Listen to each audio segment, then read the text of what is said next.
Heart rate বা pulse rate আমাদের হৃদযন্ত্রের স্বাস্থ্যের একটা গুরুত্বপূর্ণ সূচক, কিন্তু কখনো সেটা কমে যাচ্ছে মাত্রাতিরিক্ত, কখনো সেটা মাত্রাতিরিক্ত বেড়ে যাচ্ছে। এই যে পালস রেট বা হার্ট রেটের ওঠানামা, সেটা কিন্তু নানা বিপদের ইঙ্গিত দিয়ে থাকে। আমরা কখনো কখনো সেটা ধরতে পারছি, কখনো ধরতে পারছি না, আবার কখনো অবহেলা করছি। তাহলে ঠিক কি করণীয়, হার্ট রেট বা পালস রেট কত হওয়া উচিত, সে বিষয়ে আপনাকে সাম্যক একটা ধারণা চাই। সেজন্য আজকে আমরা আলোচনা করব।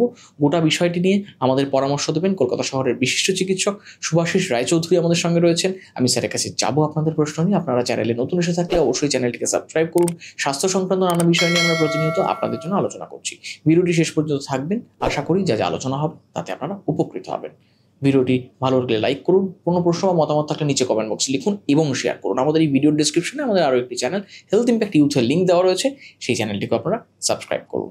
এই পর্বে আমরা জানবো বয়স ভেদে পালস রেট কি আলাদা আলাদা হয়, খুব কম বা খুব বেশি পালস রেট কি জটিল কোনো বিপদের ইঙ্গিত, হার্ট রেট বা পালস রেট কম বেশি হলে কখন চিকিৎসকের পরামর্শ নেবেন এবং তার পরবর্তীতে চিকিৎসা কী হবে। আসুন আলোচনা শুরু করি। স্যার, আপনাকে স্বাগত জানাচ্ছি হেলথ ইম্প্যাক্ট বাংলায়। নমস্কার, আমি doctor Subhasis Roychowdhury, director cath lab, department of cardiology, Manipal হাসপাতাল, ব্রডওয়ে। এবার আমরা যেটা শুরুতে জানতে চাইবো যে হার্ট রেট বা পালস রেট সেটা আসলে কি। হার্ট রেট বা পালস রেট হচ্ছে আমাদের 1 মিনিটে কতবার হার্টটা বিট করছে। এই যে আমরা এইখানে হাত দিয়ে একটা স্পন্দন বুঝতে পারি, বা আমরা যদি কান লাগাই মানুষের বুকে, তাহলে যে ঢক ঢক আওয়াজটা বুঝতে পারি, যেটা আমাদের ডাক্তারি ভাষায় লাভ ডাব বলা হয়, সেইটা মিনিটে কতবার হচ্ছে সেটা হচ্ছে হার্ট রেট। আজকাল ব্যাপারটা আরও সহজ হয়ে গেছে, কারণ সবার হাতে হাতে স্মার্ট ওয়াচ আছে। সেখান থেকে আমরা কিন্তু সারা দিনে কত হার্ট রেট হলো, কম হলো, বেশি হলো, সেটা কিন্তু বুঝতে পারি। একজন সুস্থ স্বাভাবিক মানুষের স্বাভাবিক পালস রেট কত হওয়া উচিত? দেখুন, নর্মাল পালস রেট হচ্ছে 60 to 100 পার মিনিট। তাহলে 60 থেকে 100 থাকলে সেটা স্বাভাবিক। কিন্তু ডেফিনেটলি একজন মানুষ যদি এখন দৌড়ে গিয়ে বাস ধরে, তাহলে তার হার্ট রেট তো বেড়ে যাবে, এবং সেটা কারোর 110 হবে, কারোর 140 হবে। তাহলে হার্ট রেট বাড়ছে কোনো অ্যাক্টিভিটির সময়, যখন সে দৌড়াচ্ছে, যখন সে টেনশনে আছে, সেটাও কিন্তু স্বাভাবিক। স্যার, বয়স ভেদে পালস রেটের কী ধরনের পরিবর্তন হয়? মানে শিশু এবং বয়স্কদের পালস রেট আলাদা, সেটা কিভাবে কী ধরনের হয়, কোন বয়সে? এই যে পালস রেট বেশি কম, এটার একটা তালিকা আছে যে কোন বয়সে কেমন নর্মাল পালস রেট। বেশিরভাগ অ্যাডাল্ট পেশেন্টের ক্ষেত্রে 60 থেকে 100 নর্মাল ধরা হয়, কিন্তু যদি আমরা শিশু ধরি, যত ছোট বাচ্চা হবে তত তার নর্মাল হার্ট রেট কিন্তু বেশি। তাহলে 100-র ওপর পালস রেট একটা 1 বছরের শিশু, সেটা কিন্তু অ্যাবনর্মাল নয়, সেটা কিন্তু নর্মাল। কিন্তু হ্যাঁ, ডেফিনেটলি একটা নর্মাল অ্যাডাল্ট পার্সন ধরা যায় যে 60 থেকে 100 তার হার্ট রেট নর্মাল হবে। খুব কম পালস রেট, ব্র্যাডিকার্ডিয়া, এর লক্ষণগুলো কি কি কি দেখে বুঝবো যে কম পালস রেট রয়েছে এবং তার ঝুঁকিটাই বাকি? কম পালস রেট মানে যেমন বলে ব্র্যাডিকার্ডিয়া, এইটা তখনই আমাদের চিন্তায় ফেলে যখন সেই ব্র্যাডিকার্ডিয়ার জন্যে কোনো সিমটম হয়। একটা মানুষের সাপোজ 50 হার্ট রেট আছে, কিন্তু তার কোনো সিমটম নেই, তার কোনো অসুবিধে নেই, কোনো রকমই সে সিমটম বুঝে উঠতে পারছে না, তাহলে সে 50 নিয়ে কিন্তু আমরা চিন্তিত নই। কিন্তু 50 হার্ট রেট, 40 হার্ট রেট নিয়ে যদি কোনো সিমটম হয়, তাহলে ডেফিনেটলি আমরা সেটা নিয়ে চিন্তিত। কেন না, যার হার্ট রেট 40-50 হয়ে যাচ্ছে, তার কখনো হয়তো সময় সময় আরও কম হয়ে তার থেকে সিমটমস হতে পারে। এইখানে একটা জিনিস বলা খুব ইম্পর্টেন্ট, যে এই যে আমরা বলছি কোনো সিমটম নেই, তাহলে কী সিমটমস আমরা শুনতে চাইছি, কী সিমটমস আমরা জানতে চাইছি। কি হতে পারে, যে খুব অল্প সময়ের জন্যে, হয়তো 1 সেকেন্ড 2 সেকেন্ডের জন্যে হঠাৎ যে পালস রেটটা সেটা 10 হয়ে গেল, 0 হয়ে গেল, খুব অল্প সময়ের জন্য। না, এমন না যে 1 মিনিট, তার থেকেও কম, হয়তো 2 সেকেন্ড 4 সেকেন্ড। যার ফলে মানুষটার কি হবে, যে সেই 2 সেকেন্ড মাথায় রক্ত যাবে না, যার ফলে তার একটা ওই মুহূর্তের জন্যে একটা লস অফ কনসিয়াসনেস হবে। কিন্তু সেটার ডিউরেশন কতটা, সেটার ডিউরেশন হচ্ছে 2 সেকেন্ড। তাহলে 2 সেকেন্ডে সে তো আর বুঝবে না যে তার অজ্ঞান হলাম এবং ঠিক হলাম, তার মাথাটা ঘুরে যাবে। তাহলে বেশিরভাগ ক্ষেত্রে এই যে 1 সেকেন্ড 2 সেকেন্ডের জন্য মাথা ঘুরে যাওয়া, সেটা স্বাভাবিক মানুষ গ্যাস হয়েছে বা স্পন্ডিলোসিস হয়েছে এই বলে জিনিসটাকে নেগলেক্ট করতে পারে। কিন্তু আমরা যখন বলছি যে সিমটম আছে কি না, সেটা কিন্তু এই সিমটমটা আমরা খুঁজছি, যে 1 সেকেন্ডের জন্যে হঠাৎ একটু মাথা ঘুরে গেল, মনে হলে পড়ে যাব কিন্তু পরক্ষণেই ঠিক হয়ে গেল। এবার খুব বেশি হার্ট রেটের কথা যদি বলি, ট্যাকিকার্ডিয়া, সেক্ষেত্রে কী কী লক্ষণ দেখা যায় বা তার ঝুঁকিগুলো কী কী? আবার যখন হার্ট রেট বেড়ে যায়, যার এগেন্স্ট ট্যাকিকার্ডিয়া যখন হয়, আবার যেমন বললাম যে মানুষ একজন দৌড়চ্ছে তার হার্ট রেট বেড়ে গেল, সেটা নিয়ে আমরা চিন্তিত নই। কিন্তু সাপোজ একটা মানুষ বসে আছে, এক্সারশন নেই, এক্সারসাইজ নেই, তখন তার হঠাৎ হার্ট রেট বেড়ে গেল, সেটা নানান কারণে হতে পারে। এট্রিয়াল ফিব্রিলেশন হতে পারে, ভেন্ট্রিকুলার ট্যাকিকার্ডিয়া হতে পারে। সেটা ইসিজি যতক্ষণ না আমরা দেখতে পাচ্ছি ততক্ষণ সেই ডায়াগনোসিস করা সম্ভব না। সিমটম কি হবে? যে বুক ধড়ফড় করছে। কিন্তু এখানেও একটা ব্যাপার আছে, যে বুক ধড়ফড় এটা তো একটা সাবজেক্টিভ ব্যাপার, এটা তো একটা মানুষ একটা ডেসক্রাইব করছে। তাহলে বুক ধড়ফড় আর হার্ট রেট বেড়ে যাওয়া, এই দুটো জিনিস কিন্তু এক নয়। একজন মানুষের হয়তো হার্ট রেট ঠিকই আছে কিন্তু তার মনে হচ্ছে বুকটা ধড়ফড় করছে, এবং একজন মানুষের বসে বসে 130 হয়তো হার্ট রেট আছে কিন্তু সে বুঝতে পারছে না কিছু হচ্ছে। এই দুটো কিন্তু হতে পারে। তাহলে যদি একজন কেউ বলে যে আমার বুক ধড়ফড় করছে, তার মানে এই নয় যে তার হার্টের গতি বেড়ে গেছে। হার্টের গতি বেড়ে গেছে তখনই আমরা বুঝবো যদি একটা ইসিজি দেখতে পাই, অথবা আবার যেই বললাম আজকাল তো সবার হাতে স্মার্ট ওয়াচ আছে এবং সারাদিনে তার কত হার্ট রেট ছিল সেটা আমরা জানতে পারি। সেই লাস্ট 24 ঘন্টায় দেখা গেল যে তার হার্টের গতি বেড়ে গেছে এমন একটা সময় যখন সে বসে আছে, যখন এক্সারসাইজ করছে না, তখন আমরা চিন্তিত হয়ে পড়ি। তাহলে স্যার এক্ষেত্রে যখন পালস রেটটা কমে যাচ্ছে, ফল করছে, তখন তাহলে কি করণীয়? হ্যাঁ, পালস রেট ফল করে গিয়ে যদি সেটা সিমটোম্যাটিক হয়, সিমটোম্যাটিক মানে আবার সেই যে 1 সেকেন্ডের জন্য মাথা ঘুরে যাচ্ছে, মানুষটা অজ্ঞানের মতো হয়ে যাচ্ছে, তাহলে সেটা কিন্তু বিপজ্জনক। তাহলে তার জন্য পড়ে যাওয়া, আঘাত পাওয়া, চোট পাওয়া এবং মানে খুব লাক খারাপ থাকলে এমনকি মৃত্যু, সেগুলো কিন্তু হতে পারে। তার চিকিৎসা কিন্তু পেসমেকার ইমপ্লান্ট করা। পেসমেকার কি? পেসমেকার এক ধরনের যন্ত্র যেটা আমরা স্কিনের তলায় একটা ব্যাটারির মতো জিনিস লাগানো থাকে, তার থেকে দুটো তার যায় হার্টের মধ্যে, যেটা একটা ইনভার্টারের মতো কাজ করে। যে হার্টের গতি যখন শূন্য হয়ে যায় ক্ষণিকের জন্য, তখন সেটা বুঝতে পারে এবং বুঝতে পেরে সে পালস দিয়ে হার্টের গতিটাকে 60-তে মেনটেন করতে পারে। একদম বাড়িতে লোডশেডিং হলে যেমন ইনভার্টার লাগে ঠিক তেমন। বিভিন্ন ধরনের পেসমেকার হয়, এমনকি আজকালকার যে নতুন পেসমেকার তাতে তারও লাগে না, তাতে একটা পেন ড্রাইভের মতো যন্ত্র যেটা আমরা ভেনের মাধ্যমে ভেতরে ঢুকিয়ে একদম হার্টের মধ্যে রেখে দিতে পারি, সেরকমও পেসমেকার পাওয়া যায়।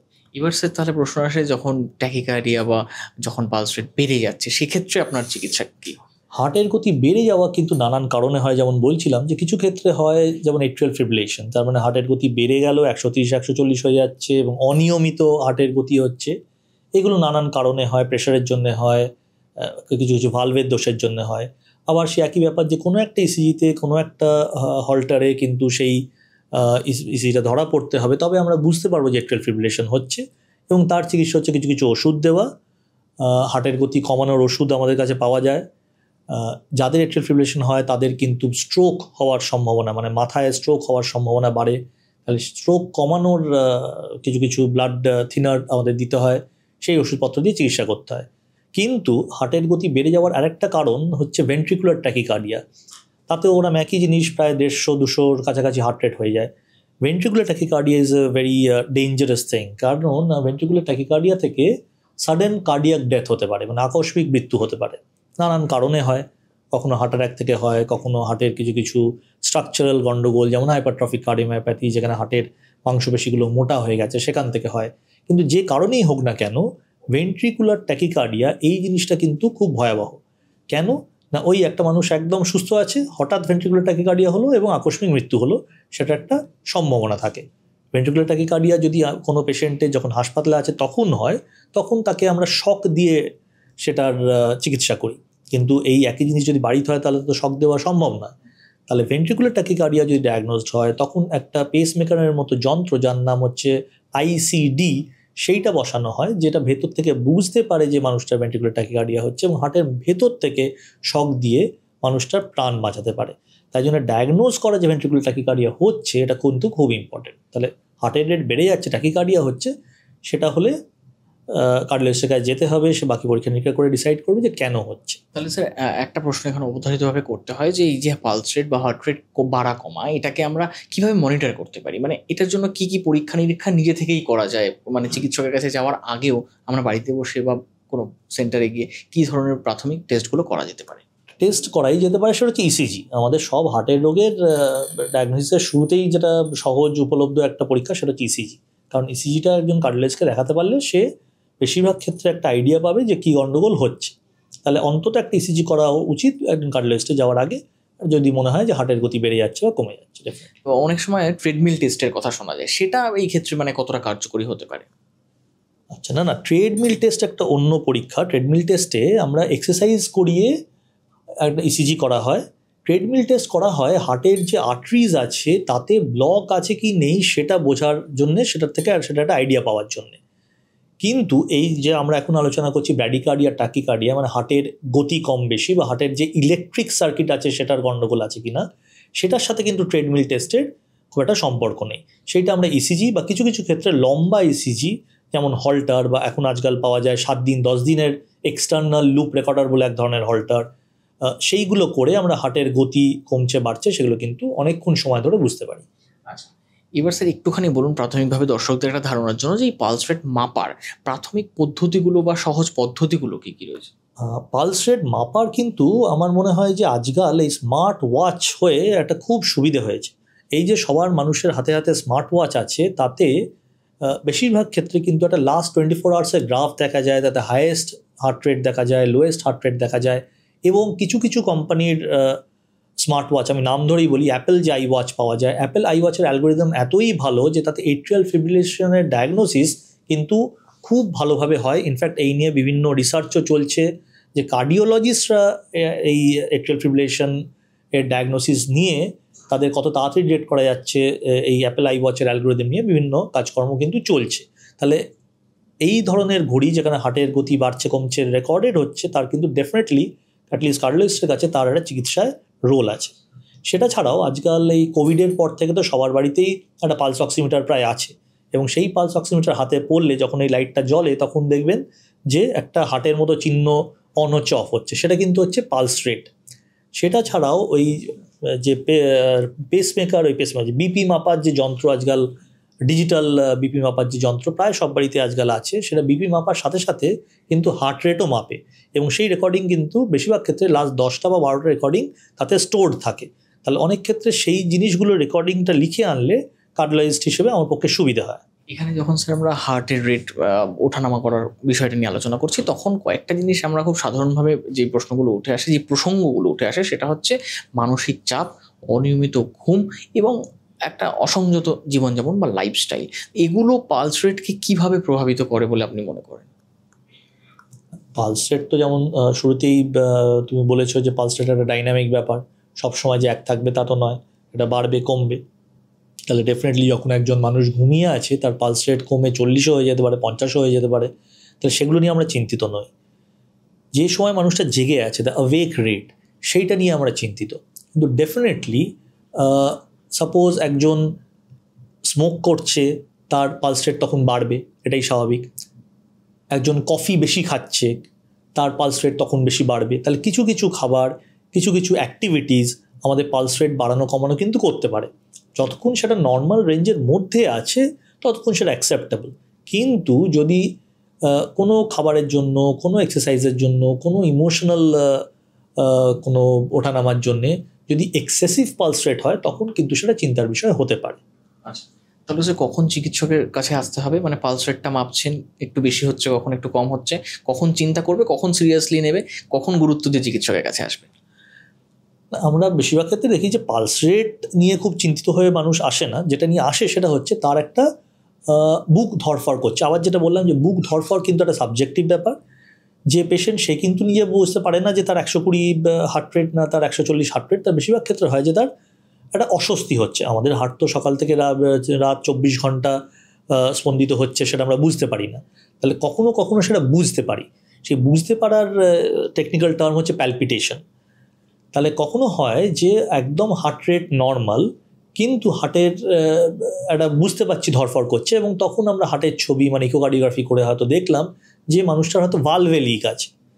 তাহলে কখন ডাক্তারবাবুকে দেখাবো? যখন বুঝতে পারছি যে আমার কোনো একটা হার্টের সমস্যা হচ্ছে, হার্টটা ধরফর করছে, তখন হ্যাঁ একজন কার্ডিওলজিস্টকে ডেফিনেটলি দেখাবো। হার্ট রেট বা পালস রেট শুধুমাত্র হৃদযন্ত্রের প্রতিচ্ছবি নয়, এটা কিন্তু আপনার শরীরের সঙ্গে হৃদযন্ত্রের ভারসাম্যেরও একটা প্রতিফলন। কাজেই প্রতিনিয়ত পালস রেটকে মনিটর করুন, নজর রাখুন, পর্যবেক্ষণে রাখুন। যদি কখনো কোনো অসামঞ্জস্য ধরা পড়ে, অবশ্যই চিকিৎসকের পরামর্শ নিন, অবহেলা করবেন না। সুস্থ থাকুন, ভালো থাকুন, হৃদয়কে সুস্থ রাখুন। ধন্যবাদ।